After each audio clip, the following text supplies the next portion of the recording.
You can have the skills, and if you're not in the right offer, then you're not going to make money. When I found out about you and tech sales in general, deep down I knew that's what I needed to be doing. Turn your brain off. Don't get emotionally invested in these interviews, and just go fill up the pipeline. What's one mistake that you would tell others to avoid in terms of their job search?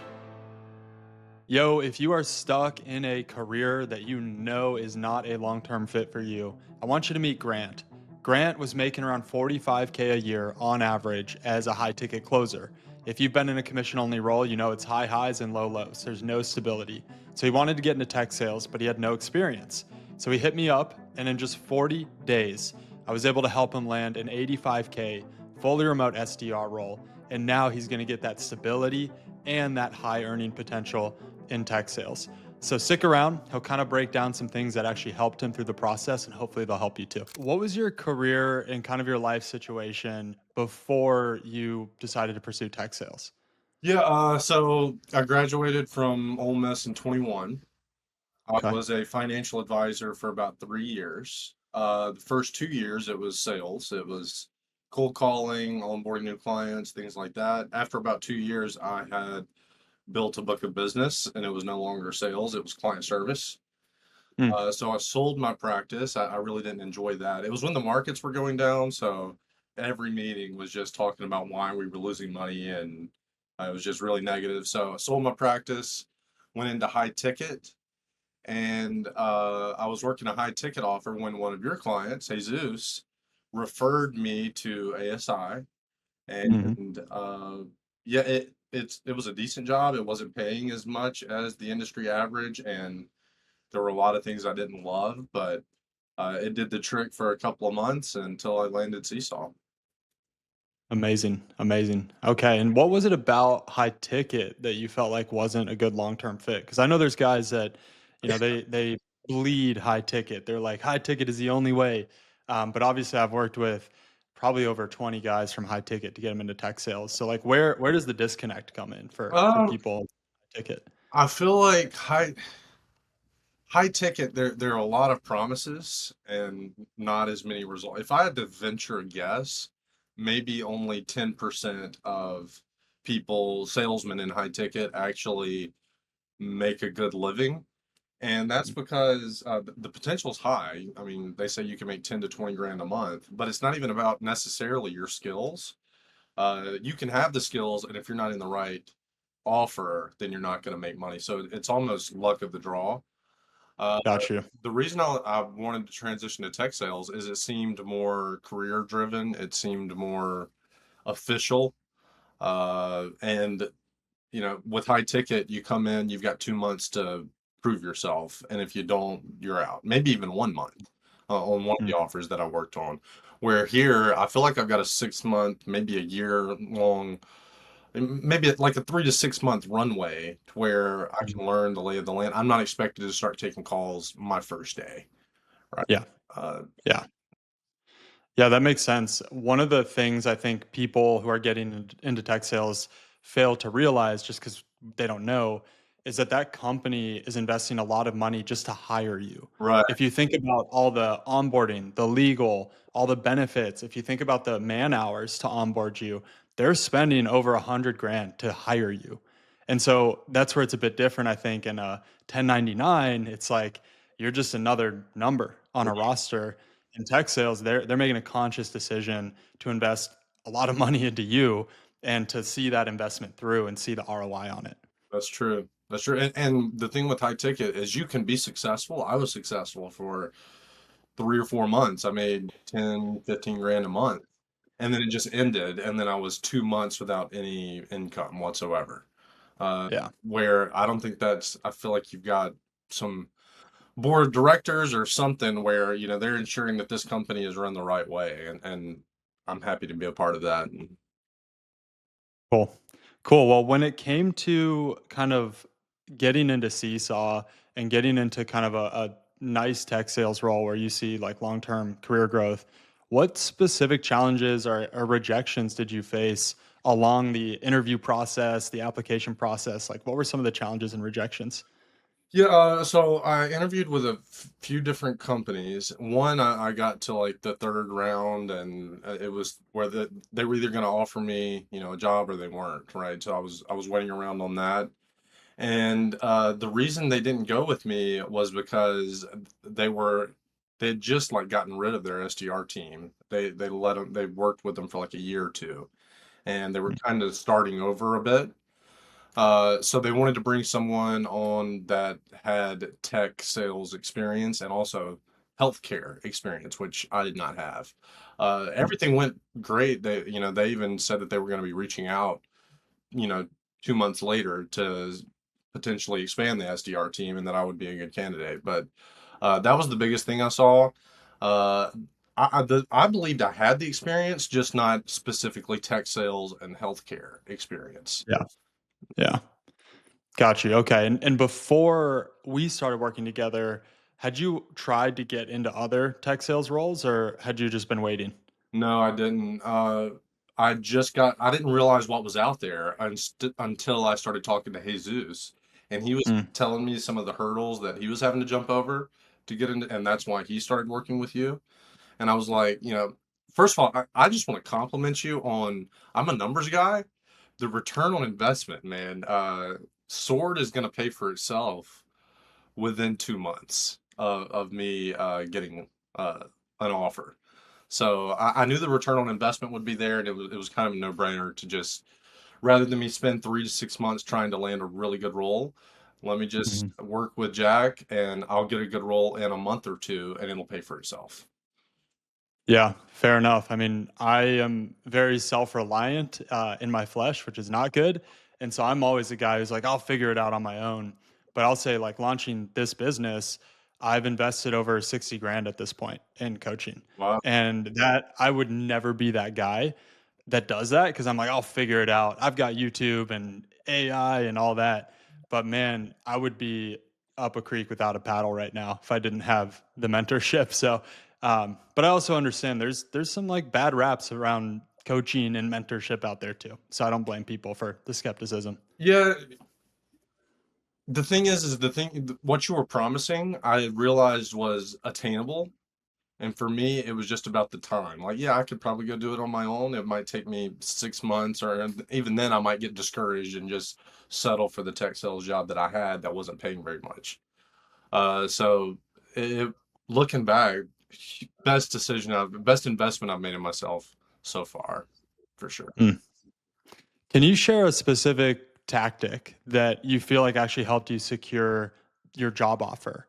Was it like around the resume? Was it around how you leverage LinkedIn or was it the interview process? Like, is there anything specific that'll help the listeners go, oh, I should try that? Well, you did so much work for me. So just listen to you and kind of do what you say. That's a no-brainer. But the biggest thing and maybe you did preach on this a little bit, and I just didn't pay attention. But before each interview, I would go online and listen to interviews that the CEO had done, watch YouTube videos that the hiring manager has done. So even when I got onboarded with Seesaw, they were like, okay, go to the YouTube channel and watch all these videos. And I was like, I'll rewatch them, but I already watched all these before I interviewed. So I think that specifically with the interview with Seesaw and with the other company that I got into late round stages with, they were particularly impressed that I had done my homework. Mm. Yeah, 100%. And I think for the listeners out there to understand that the bar is actually pretty low. Like it is competitive to get into tech sales, but the quality of work and effort that people are putting forth in the process pretty low. So Grant, you roll in like, "Hey, I watched this interview your CEO did." I as a manager am already like, "Whoa, you took the time to go watch this interview and you pulled a takeaway from it and now you're sharing it on this interview. Like that's huge." So yeah, going above and beyond definitely works. Yeah, you can know about the company on paper, but really finding out about who the company is and what the culture's like, you can find all that stuff out on YouTube and other sources on the internet. Yeah, absolutely. Take me to the moment where you got your job offer with Seesaw. And I'll be What honest. happened? All right, What? I'll be honest. Yeah. Uh, I don't think I'm not sure if I'm the best example because you have Yeah. this whole process, where you're using Apollo, you're reaching out, you're sending a LinkedIn message that day, and I did all that. To be honest, I got a little discouraged 2 or 3 weeks in because I was trying to balance doing that and working the job I just gotten. So when I came into Seesaw, you got me that opportunity. You said, "Hey, send this person a video, schedule an interview." You kind of did all the work for me. I don't know if that's the way it usually is, but that's what happened. And then first interview went great. Second interview, in the interview, it was my manager and then one of my coworkers. Mhm. Now, one of my equals that was interviewing me. And the manager said to the other lady, uh, tell me something else. We got to, what can we tell Grant to sell him on this opportunity? Even in the second interview, I think it was just from your referral and maybe they heard some things they liked, but they were ready to offer me the job in the second interview. And they called me 4 or 5 hours Wow. later to give me an official offer. How did it feel to get that call? It was a relief because I do have some debt that I'm paying off, and it would have been years with Mm. the other job. I almost got like a double, not quite a double, in the amount of income that I'm gonna get. So it was Mm. just like a weight on. I wasn't. I don't know if this is the right answer. I wasn't necessarily excited, but it was more like there was a weight off my chest, and I was like, Absolutely. now I'm somewhere I can grow for the next couple of years. Yeah, absolutely. Well, I think to be fair, if you go through a few weeks of just rejection and that one company, man, early on you were so close to that offer, it can kind of make you a little jaded where it's like, man, like what am I doing wrong? And so finally when that door does open, you're right. The reaction isn't necessarily like, "Oh my gosh, I did it." It's like, "Good. Now I'm going to go to work. And I'm going to like Exactly. prove that like I'm the right person. Let's go. It's game time." Exactly. Exactly. So I hear I you made the there. team and now I need to go perform. Yeah, absolutely. And also to what you're saying about like you don't know if you necessarily, earned it through Apollo, doing all the steps, whatever. Fully disagree because learning how to do the job to get the job turned you into the Grant who was worthy of like a 2 interview offer, right? Now I also have a relationship with that manager. She's incredible and she does trust me, but she would not have hired someone she wasn't fully confident in. So, man, you became the version of Grant that is capable and worthy of crushing a role like that. So, I appreciate that. Yeah. yeah, absolutely. Um, as we look to, I mean, you already started the job, but as we look to the next few months and you start getting settled in, how do you feel like this is going to impact your life, like income, remote work, career growth, all of that? Yeah, since I was a financial advisor, which would have been 2023 was when I sold my practice. I've not had a career since then. And I feel like my blood pressure has gone down because I've found a career, right? And Yeah. I could definitely see myself being an AE or an SDR team lead or something. Like I see growth. I don't just see income anymore. Mm, So I feel like now I know what industry I'm going to be in for the next 10, 20, potentially 30 years. I mean, who knows what happens, but uh, it's amazing. my blood, when I found out about you and tech sales in general, deep down, I knew that's what I needed to be doing going forward. Mm, Yeah. mm. Yeah, it's almost like in these other kind of volatile industries, like the finances, where you're building your own book of business, or the high ticket, where you're just jumping offer to offer. It's almost like, how long can I stand on this ice brick till it melts and then jump to the next one? Exactly. And and this feels like, I can really grow roots and develop a career. And yeah, sure. I mean, every industry has layoffs and companies and there's startups and there's risk, but the industry itself, you're you're pretty freaking secure within the industry. So, Right. Right. And I feel like yeah. now I can say, yeah, I've been in Seesaw for the last year, 6 months, whatever it is. If this ice cube melt, it's like very easy to go find another opportunity, especially now that I've been through your course and I Yeah. know about what it takes to get an opportunity. Yeah. Seesaw's crushing it though. I don't think you're gonna have any issues over I don't there. think They're so. they're great. I don't think so. Um, what's one mistake that you would tell others to avoid in terms of their job search? Oh yeah, and this is the mistake I did, and you kind of bailed me out. You should be applying to like 20 jobs a week, I would say. 4 new ones a day minimum. And I was probably doing 1 or 2, and then I would get a little overwhelmed, and then I wouldn't. If I could just turn my brain off and go submit the cover letter, submit the resume, call them, shoot them a text, shoot them a LinkedIn, and just follow the steps, I know I could have done it without your referral. So I think, especially in the beginning, you should load your pipeline up with potential jobs, and that's the mistake I made. I was doing Yeah. maybe 1 or 2 a day, which is embarrassing. Well, the other element is there's emotional attachment that happens too. Right. Like you'll be in 2 interview cycles and you're like, "This is the one. This is for sure." Then you get to the end and boom, they turn you down. And so what you did is you set yourself up for massive disappointment and you had no safety net behind you. And so even as an SDR, this is kind of like do the job to get the job. This is what I try to teach in Sword is like you always want to be building your pipeline. Once you hit quota, that's when you can decide, do I take my foot off the gas or do I keep going and hit accelerators? But until that moment happens, like we're not done building pipeline because nothing's guaranteed. So I think that's a good point with like it's a numbers game, and if you let it be a numbers game, your emotions aren't going to get tied up into it too as much. That's exactly what happened to me. I thought that that one was going to land, that first one interview, so I quit applying. I was just kind of coasting, and as soon as I got rejected, it was like I got so deflated. Mm, Not because I thought that I wasn't qualified, but I was just like, oh, it didn't work. Now I have to start all over and build another pipeline. yeah. Yeah. Yeah. I guess now in the positive, so that's something to avoid. What is something you would tell people to go do in the positive to help them land a tech sales offer?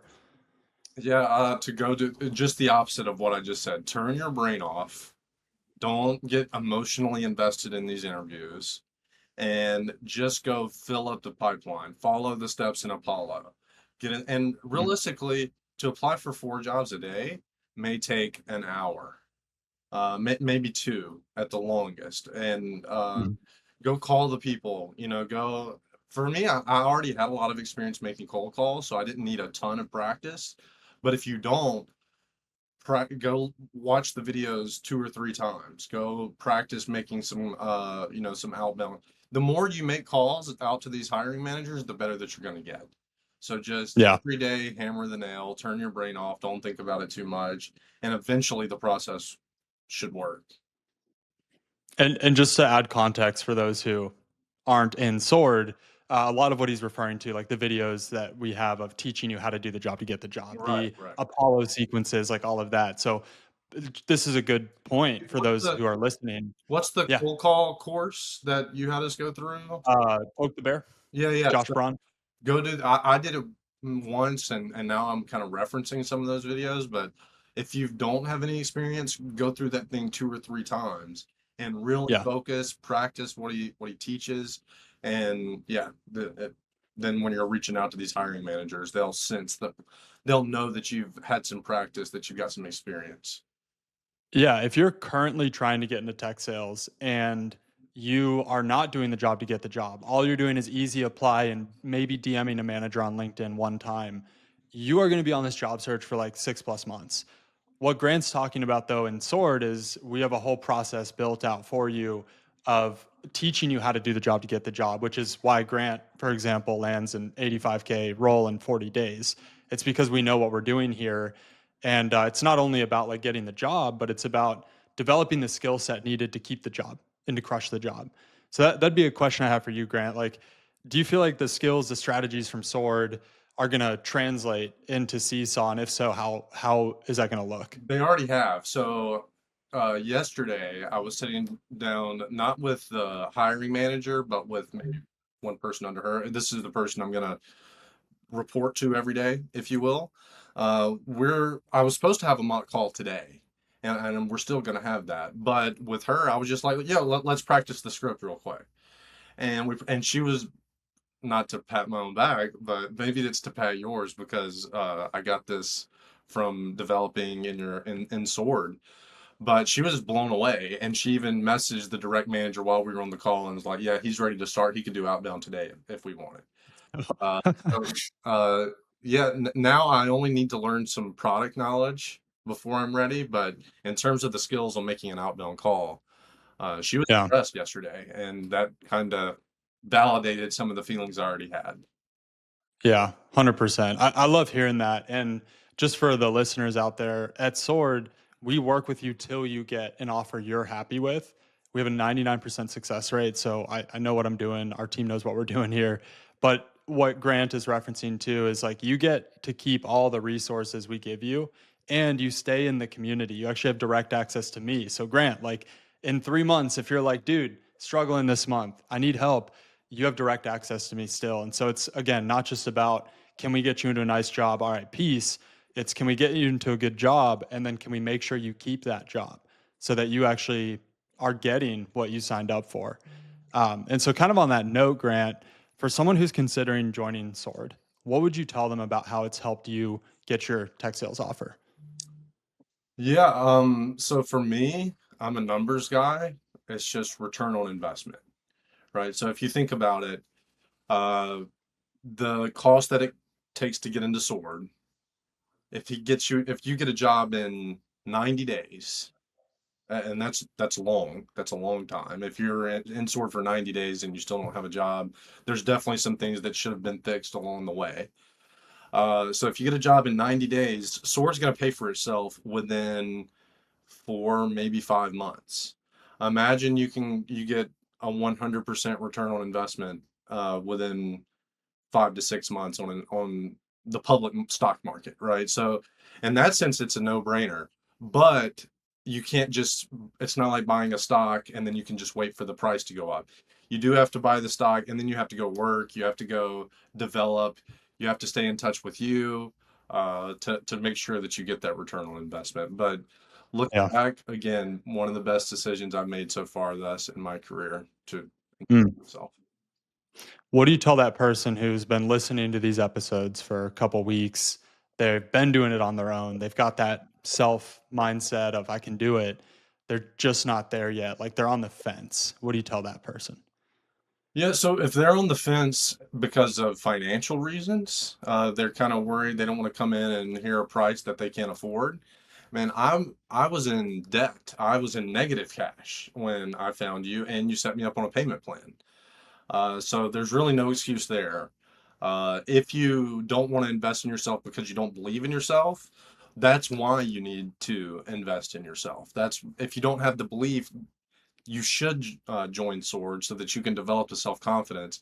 You're certainly not going to get a job uh, if you don't have that self confidence. So, but if there's another specific, I guess those are the only two I could think of why someone Yeah. wouldn't want to join. Maybe they're thinking that tech sales isn't for them. Uh, Probably shouldn't be watching a Breaking Into I Tech want- Sales podcast right, then. So, right. no, you nailed it. And I think in the conversations I have with people, it really does boil down to fear of the unknown. What if it doesn't work? And I do what I can on my side. Like you said, payment plans. We actually have a 90-day guarantee where if you don't land a role in 90 days and you're doing what I'm asking you to do, I give you your full investment I back. didn't know that. But it's interesting, even with that, there's still people that say, I just can't do it. And it's like, okay, cool. We can't help you then. Yeah, if they, I would need to talk to that person specifically, but Um, I've even watched a lot of your videos after joining, and I've seen people that had no experience who were, working at a grocery store or fast food, and then they come in and they get a job within, 30 to 60 days. So if you just have that negative self-talk, then if it's that negative that you can't invest in yourself, then I don't think that you would make it in the sales industry anyway, perhaps. That's a fair point. Like Maybe eternal optimism is massive in this industry. you have to be willing to call someone up and be rejected, and Yeah. still have the self confidence that I'm still good at this. I can keep going. Yeah. Well, cool, man. So you're a few days into Seesaw, already crushing it, already getting feedback from managers that you're ready to hit the phones next week. You better tell me when you book your first meeting, and it better be Monday. I don't have that much self-confidence, but I will definitely let you know as soon as I do. I love it, man. Well, thanks for hanging out. Yeah. Congratulations, Grant. Man, God is just blessing you abundantly with this path, and His plans for you are only beginning, bro. You've got an amazing career ahead of you. Wanna Congrats. pray for me real quick? Oh, please, absolutely. Before we jump out, I definitely will. Okay, perfect. Anything else you want to share with the audience? Uh, no, share with you specifically. Now it's time for me to learn how to not only do the job, but excel at the job so that I can progress in my career and take the next step 6 months to a year from now. Yep, absolutely. We have a whole 30, 60, 90-day course that you get direct access to. So Perfect. let's pray. God, thank you so much for Grant. Thank you for the plans you have for his life, God, and thank you for his faith to get off the boat. And just like Peter, walking on the water, whenever he looked at you, Jesus, he walked. But when he looked away, he started to drown. So I just pray that Grant would keep his eyes on you, Jesus, the author, the finisher, the perfecter of his faith. And Lord, that you would bless him abundantly and that he would be a living testimony. His work, the quality of his work, his results would be a testimony of him working not unto human masters, but unto you, God. I thank you for everything you're doing in his life. And God, I thank you that you chose to give me an opportunity to bless him through this program. And yeah, Lord, we love you. We thank you. And all the glory, all the praise goes to you forever. In Jesus' name, amen. Amen. Amen. Appreciate it, Jack. Ah! All right, man. Thanks for hanging out. Hope y'all enjoyed that episode. Grant is set up for success, and he's going to crush this new role he has over at Seesaw. Guys, I'm here to help. Straight up. Like, I just want to help people get into tech sales because it will change your life. What you need to do is get over the fear of failure. What if this doesn't work? What if I'm not good enough?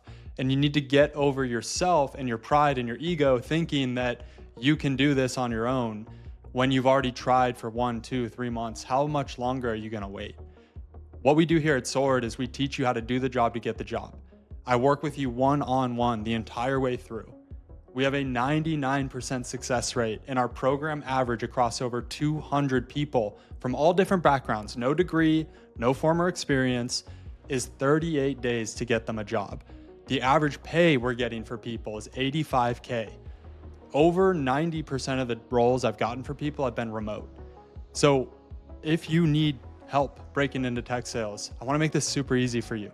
We have a 90-day guarantee. If you do what I ask you to do and you don't get a job you're happy with in 90 days, I will give you a full refund of your investment. What do you lose? Nothing.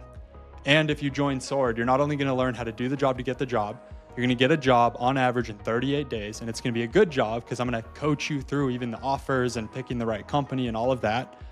And you're also going to get post-job training. So Grant at the end there was asking about resources. How does he grow? How does he learn? How does he make sure he's going to crush this role? Well, I've built out a whole 30, 60, 90-day training course for people in Sword to go through to get that experience and to make sure that they go crush these roles. And you're going to stay in direct communication with me, even in your new role. So if you need any help at all, I'm going to be right there for you. So all that to say, at this point, it's kind of on you if you're not in tech sales, because what we built here at Sword works. It's reliable, it's consistent, and I'm going to be here for you the entire way through. So if you want to join Sword, there's going to be a link below to meet with my team. We'll see if we can help you or not. It is one-on-one coaching, so I can't help everyone. We're picky, and I hope you're picky too, because that's how we find the best match together. And it's a mutual fit, mutual agreement. If you're not ready to get one-on-one help, the second link below is going to be to a free school community that I made. And there's over 2,000 other people in there, job seekers wanting to get into tech sales just like you. And there's a complete guide showing you step by step what you need to do to land these roles. So whatever you need, we're here to help. Please don't hesitate to reach out. Worst case, you meet my team, we find out we're not a good fit, we'll still hook you up with the right resources to help.